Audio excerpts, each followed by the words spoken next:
Hey everyone, and welcome to another deep dive. You know how this works?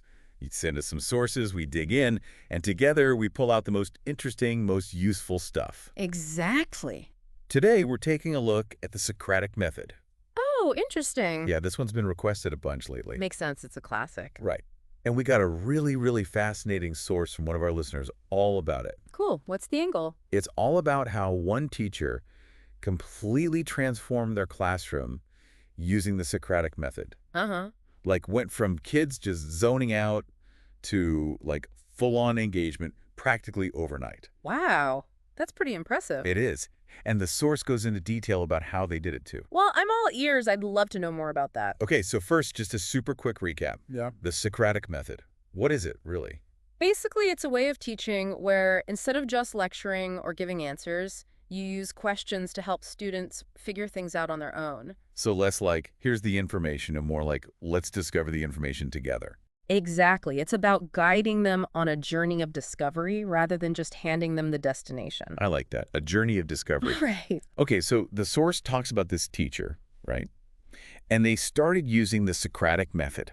Okay. And the key was they started with open-ended questions, Ah, yes.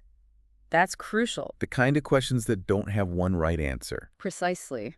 So instead of asking, like, what year did World War II start? Yeah. It's more like, Well, like, what were the factors that led to the outbreak of World War II? yeah, exactly. That kind of question really gets them thinking, doesn't it? It does. It's not just about remembering a date. Right. They have Yeah. to analyze, evaluate, connect different pieces of information. And the source said that once the teacher started doing this, the whole classroom atmosphere changed. Interesting. How so? It became way more dynamic. I bet. Like instead of just passively listening, the students were actively participating, challenging each other's ideas. That's amazing. Yeah. And the source said that this shift, it led to some really powerful results. Like what?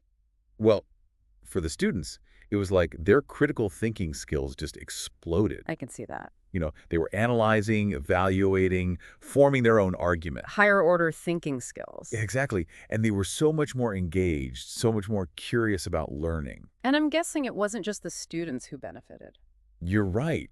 The source talked about how empowering it was for the teacher, too. Oh, for sure. Like they weren't just standing there lecturing anymore. They were facilitating, guiding the students. More like a mentor or a coach. Yes, Yeah. exactly. And that's a really powerful thing, I think. It is. It shifts the whole power dynamic in the classroom.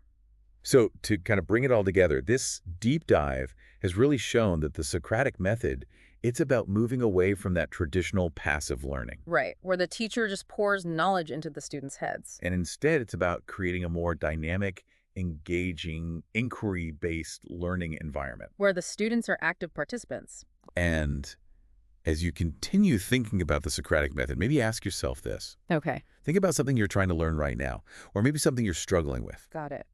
How could you use open-ended questions, even just asking yourself, to really get a deeper understanding of that topic? That's a great question to leave our listeners with. We hope this deep dive has given you some new ideas to play with, and maybe even sparked a little Socratic fire in you. Thanks for joining us. See you next time for another deep dive.